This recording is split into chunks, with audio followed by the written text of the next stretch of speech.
Voilà, merci à toutes et tous pour votre présence.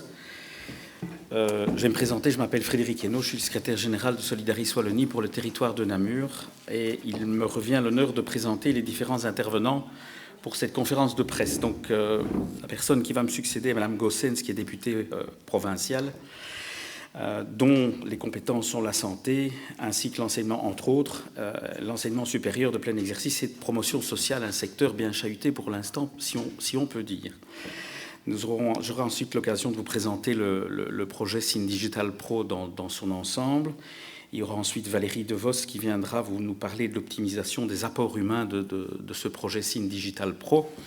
Ensuite, mon ami Thierry Valshaupt du groupe Vive qui parlera, lui, des atouts, de l'optimisation des atouts dans le cadre de la perte d'autonomie. Et enfin, Tony Claes, que nous venons déjà d'entendre pendant quelques minutes, sur la domotique et la réalité virtuelle. Et nous passerons ensuite à un petit débat, questions-réponses, que j'espère riche de votre part. Voilà, Madame Goossens, je vous cède la parole. Merci. Bonjour à toutes et tous, mesdames, messieurs les journalistes, chers étudiants, chers professeurs, mesdames, messieurs les professionnels du monde de la santé et des centres de services à domicile, que ce soit de Wallonie, de France et de Flandre, mesdames, messieurs. C'est un véritable plaisir de me joindre à vous en ce midi de cohésion sociale centrée sur le domaine de la numérisation des soins de santé organisés au sein de la Haute École provinciale Condorcet, ici à Tournai. L'objectif principal du projet Signes Digital Pro, qui nous rassemble aujourd'hui, est de répondre de manière commune à la problématique de manque de personnel qualifié de soins, rencontré par tous les opérateurs sur les 3 versants, que ce soit en Wallonie, en Flandre ou en France. Ce manquement étant international, il appelle donc à une solution transfrontalière afin de mutualiser et de s'enrichir des politiques déjà existantes et des outils utilisés et ensemble de mener des réflexions. Le projet Signes Digital Pro se découpe en différents modules qui poursuivent un double objectif, je présume qu'on vous en a déjà parlé longuement ce matin. Premièrement, optimiser la digitalisation dans le secteur de la santé qui vise à améliorer les pratiques et renforcer l'attractivité des métiers de la santé grâce à la digitalisation notamment, par l'état des lieux de besoin, la création d'une e-boîte à outils, le développement des soins intégrés et la mise en place d'un cursus transfrontalier alliant compétences en soins et technologie.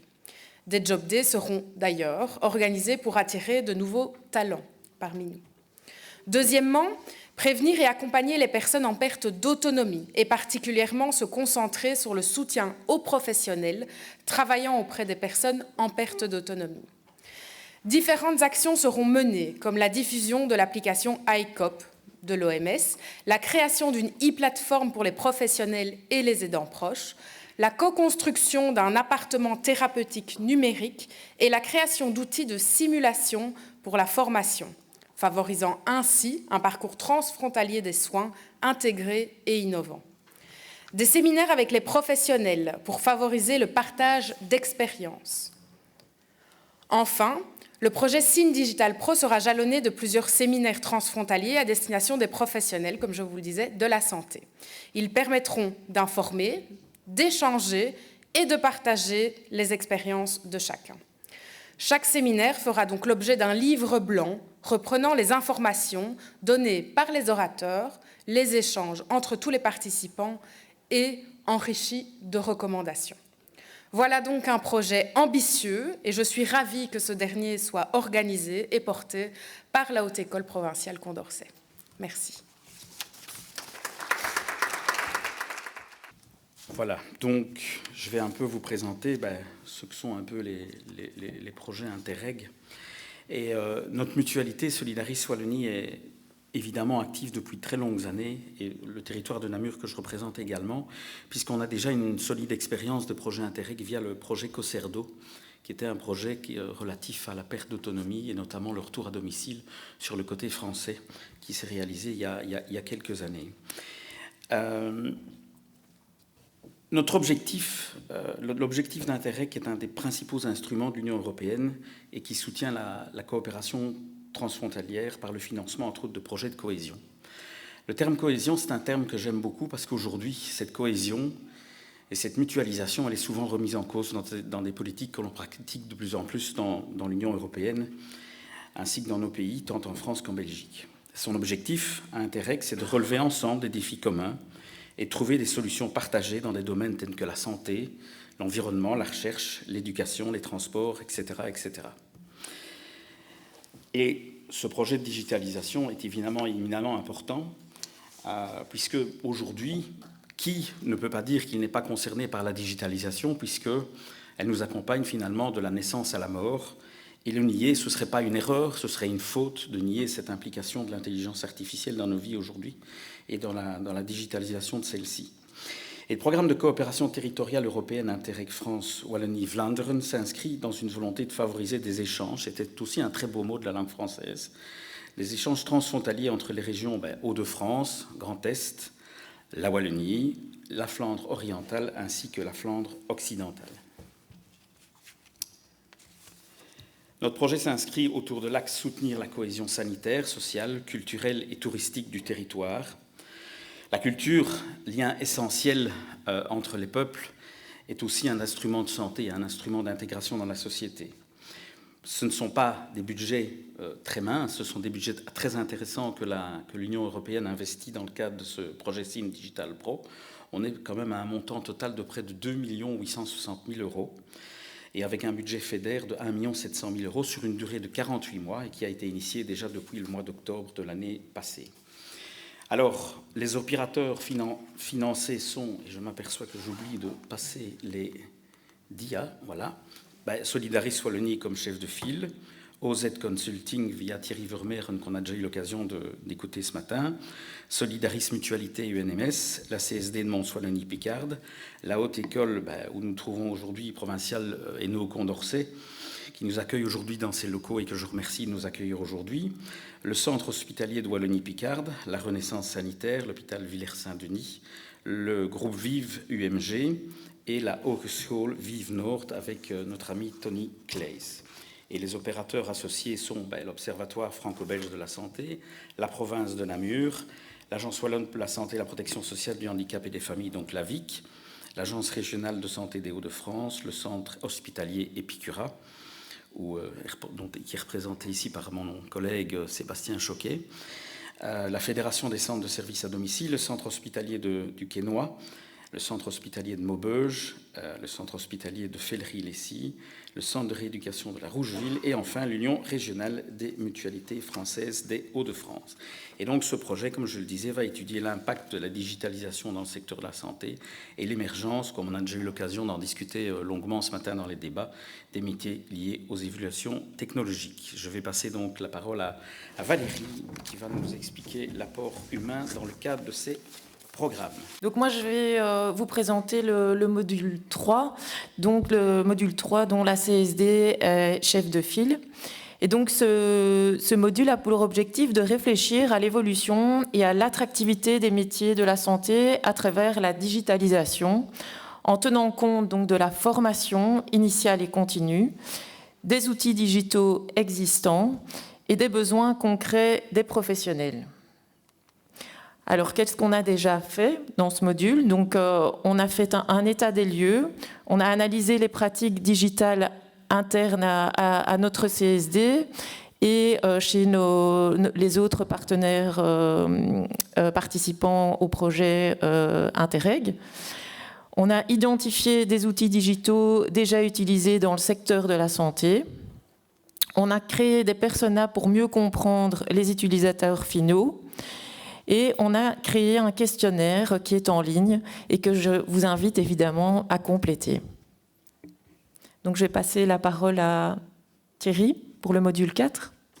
Alors, effectivement, le module 3 est quelque chose qui est effectivement large et qui permet de travailler sur la e-santé de manière relativement étendue. Et ce qu'on a souhaité avec le module 4, c'est rezoomer sur un sujet, comme un cas d'application finalement, dans lequel on va parler effectivement toujours bien sûr d'outils digitaux, mais aussi de leur interaction avec les êtres humains et avec ce qu'ils peuvent faire, dans le cadre du parcours concernant la perte d'autonomie. Et je ne devrais pas dire le parcours de la perte d'autonomie, c'est le parcours pour éviter la perte d'autonomie, un parcours de prévention de la perte d'autonomie. Et du coup, ce qu'on s'est dit sur ce sujet-là, c'est qu'il y avait 3 sujets qu'on souhaitait travailler. Il y en a un qui sera un peu plus développé tout à l'heure. Ces 3 sujets spécifiques. Le premier, c'est vraiment une notion de parcours, c'est de dire comment est-ce qu'on peut optimiser la détection des fragilités, l'accompagnement d'un parcours pour prévenir la perte d'autonomie avec l'outil ICOP.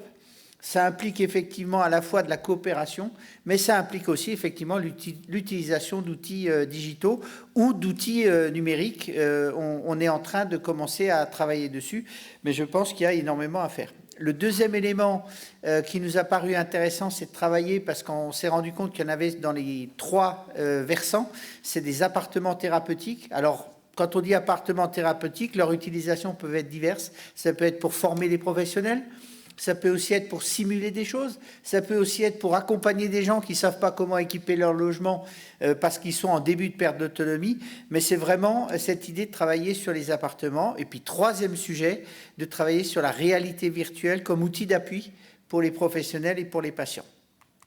Et du coup, je donne la parole sur la domotisation et la réalité virtuelle. Ok, dank u wel. Merci. C'est à Vives, à la Haute École Vives, de démontrer que nous sommes très heureux de cette collaboration dans le cadre de ce projet Interreg et que nous souhaitons partager notre expertise avec les partenaires, mais que nous sommes aussi tout à fait disposés à apprendre ensemble et de voir de quelle façon nous pouvons continuer à développer notre Haute École.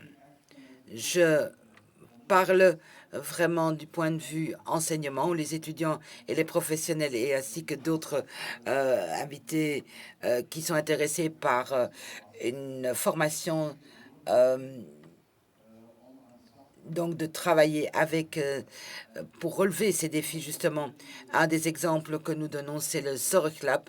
C'est un appartement thérapeutique, comme vous l'appelez vous, où des étudiants collaborent et se forment avec les nouveaux outils, les nouveaux développements en matière technologique pour le secteur spécifique donc de la santé et pour être préparés pour le terrain. Je sais que tout le monde, ou très peu, beaucoup de nos partenaires souhaiteraient avoir un tel appartement thérapeutique.